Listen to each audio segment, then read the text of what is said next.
Alhamdulillahi wassalawatullahi ala rasulihi amma ba'd. Setelah kita menjawab peperiksaan, tidak usah untuk kita berasa sedih ataupun kesal, terkiran dan berbicara semula dengan rakan-rakan kita tentang soalan tersebut. Sebaliknya, kita serahkan kepada Allah, bertawakal kepadanya. Tawakal adalah kita menyerahkan kepada Allah setelah kita giatkan sesuatu usaha. Ini menunjukkan adalah fasa perjalanan bahawa tiap hujung titik tersebut adalah tempat kembali kepada Allah. Seperti mana Allah menyebut di dalam surah Hud ayat yang terakhir, walillahi ghaibus samawati wal ard wa ilayhi yurja'ul amru kulluh, dan kepada Allah rahsia langit dan bumi, dan kepadanya lah dikembalikan semua urusan langit, urusan bumi, urusan kita sebagai manusia. Allah suruh kita buat apa?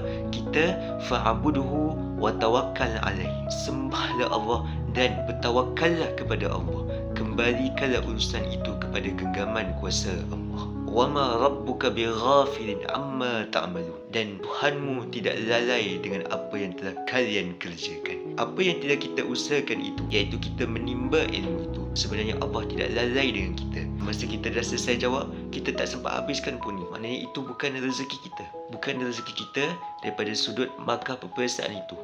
Tetapi di sisi Allah ada pahalanya. Wal baqiyatus salihat 'inda rabbika sawabun wa khair amala. Dan amal salih kalian, termasuklah timbaan ilmu itu, di sisi Allah adalah pahala dan baiklah bila kesudahannya. Allah juga menobatkan kita sebagai penuntut ilmu yang diangkatkan darjatnya oleh Allah, kerana kita telah ceburkan diri dalam lapangan ilmu ini. Yarfa'ullahu allazina amanu minkum wallazina utul ilma darajat. Allah meninggikan darjat bagi orang yang beriman dan darjat bagi orang yang berilmu. Siapakah orang yang berilmu itu?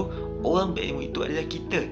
Kita yang berusaha untuk mendapatkan ilmu tersebut. Kadang-kadang kita telah mendapatkan pengetahuan, tetapi pengetahuan itu tidak diuji pun dalam peperiksaan itu.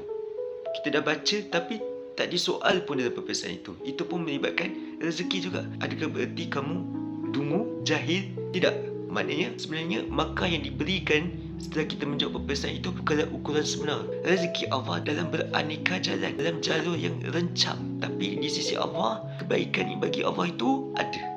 Maka janganlah kita berasa sedih, janganlah berasa menyesal. Sebaliknya kita terus bertawakal kepada Allah. Kita perlu ingat tiap-tiap urusan itu kita kena kembali kepada Allah. Kena ingat Allah. Hujung jalan itu adalah untuk kita kembali kepada Allah. Ucapkan Bismillahi tawakkaltu ala Allah, la hawla wa la quwwa illa billahil aliyyil azim.